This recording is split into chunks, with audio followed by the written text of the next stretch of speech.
안녕하세요. 네오젠 과학전문학원에서 고1 팀장을 맡고 있는 김원주입니다.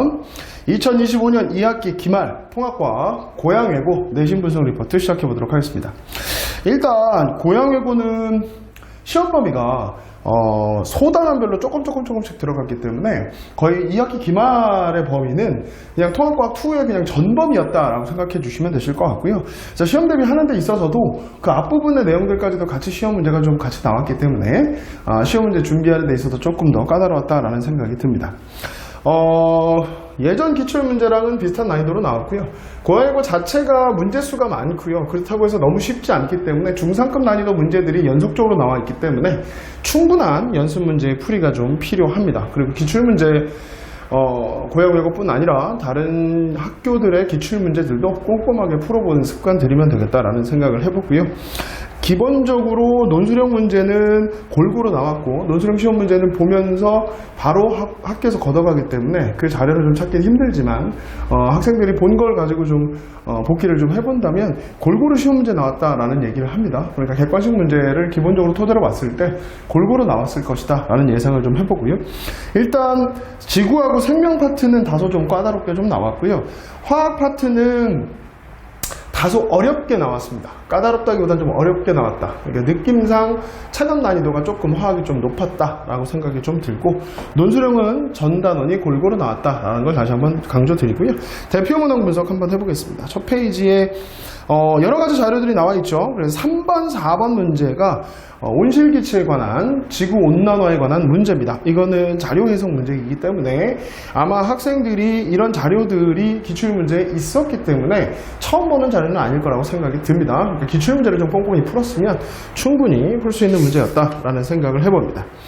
자, 두 번째로 볼 건 10번 문제입니다. 10번 문제는 고3 모의고사 문제고요. 엘니뇨 라니냐가 일반적으로 거기 지금 보면 8번하고 7번이 엘니뇨 라니냐 문제인데 그게 원래 고1에서 많이 나오는 유형의 스타일인데 10번 문제는 높이에 따른 구름의 양을 가지고 시험 문제로 냈습니다. 고3 기출문제에 해당이 되고요. 그래서 이 문제가 아마 좀 까다롭지 않았을까라는 생각을 해봅니다.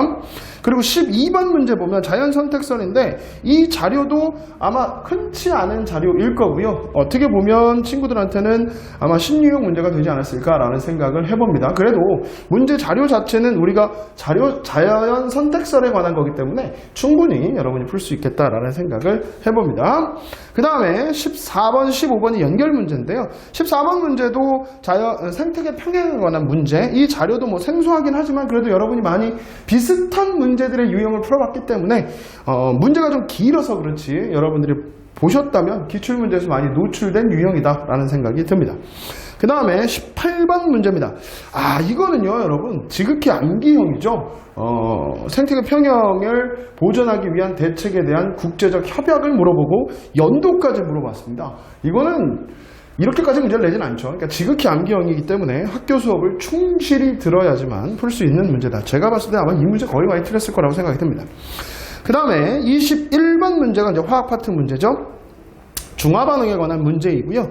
중화반응에 관한 문제 중에서 옳은 것을 보기 위해서 골라고 몇 개니? 라고 했습니다. 그래서 이런 문제들도 여러분들이 꼼꼼하게 보지 않으면 틀릴 수 있는 확률이 높았던 문제다라는 생각을 해봅니다.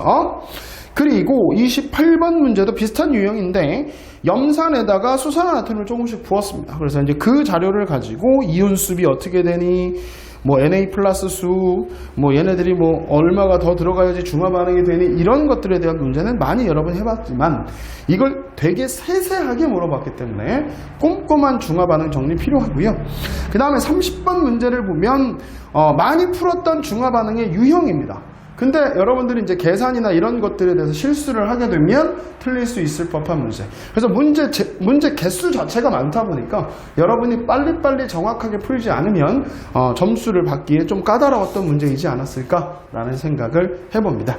그래서 이렇게 전체적으로 봤을 때 조심스럽게 한 80점대 후반 정도가 1등급 컷이 되지 않았나라는 생각이 좀 들고요.